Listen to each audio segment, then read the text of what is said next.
wonderful surprise that was. And why, what's the difference between me working, being in my self-interest and maybe somebody else being in their self-interest? Can you help us sort that out? Yes. You've just touched on one of the key points in process philosophy, which is that it's the breadth of grasp that creates good choices, and good is a very ambivalent term, that are effective, meaning that they create good outcomes, whatever that means, and they're good because they contribute to the greater good with a capital G. The problem with our grasp is that it's always going to be narrow because we are one point in a giant system. But there's also a sense of that greater good is trying to come in through us. We are not separate from that system. And that, to me, is one of the most important leaps that we make, is that I am trying to create a better me, and whatever better means is always going to be a very narrow grasp of the total reality. But also, that total reality is fundamentally trying to go toward its own better good, its own pleasure. And so my joy in my work is a very strong indicator that I am living out the greater pleasure of the cosmos coming together at this moment for its own advance, its own creative step out into an unknown future and creating the known that is the next now.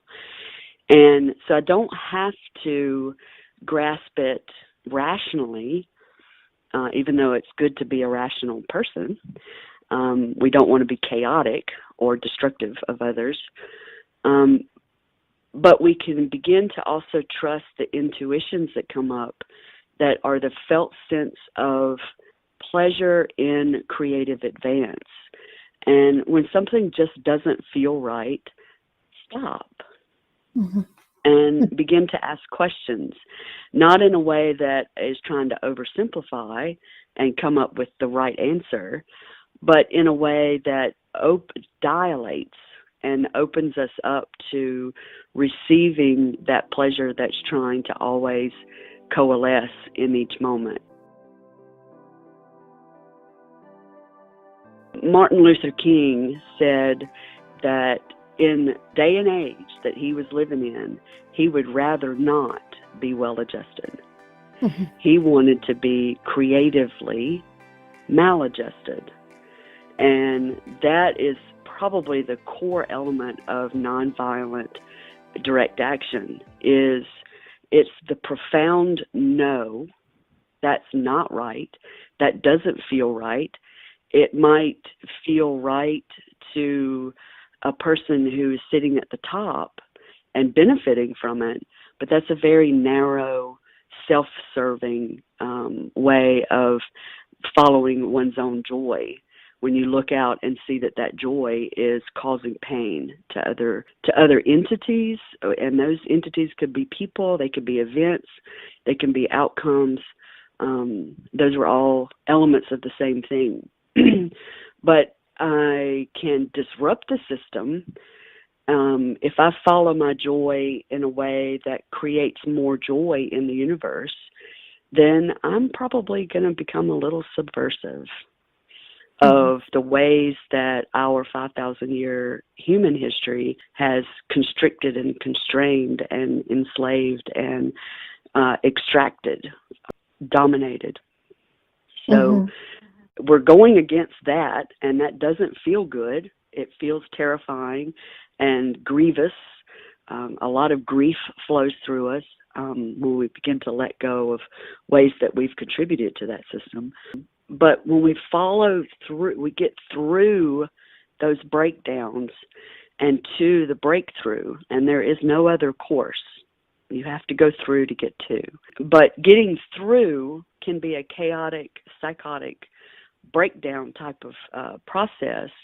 But if you stay with it and live in good faith, and this is Karl Jaspers, if we live in good faith to the idea that there is a good that's trying to emerge through us, and we can trust that good does create pleasure for everyone, even if my little I, can't see it all the way, I know I'm following something that feels joyful.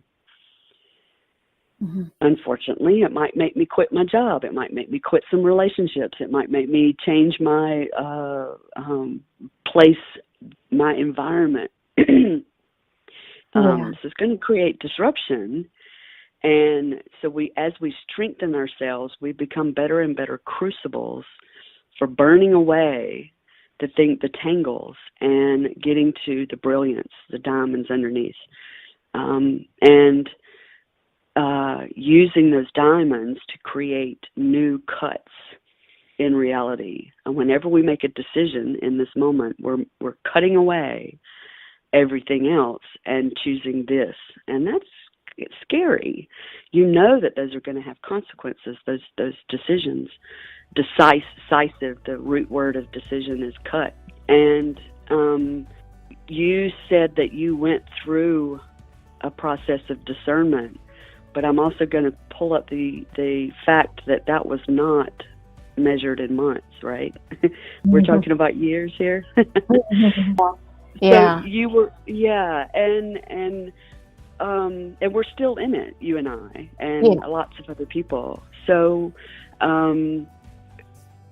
strengthening ourselves, but not rigidifying ourselves, is a very delicate and very powerful process. And we're learning how not to have power over things through my to-do list, and we're learning to have power with things, entering into flow. And that's Csikszentmihalyi. The flow feeling of true creativity is when time disappears and we enter fully into the actual process, capital P, that's trying to emerge through us. We become hospitable to the joy. And we allow the strange and the stranger to come in. And we can't do that unless we've created ego strength within ourselves. But we can't also do that if we're tied down to just being an ego.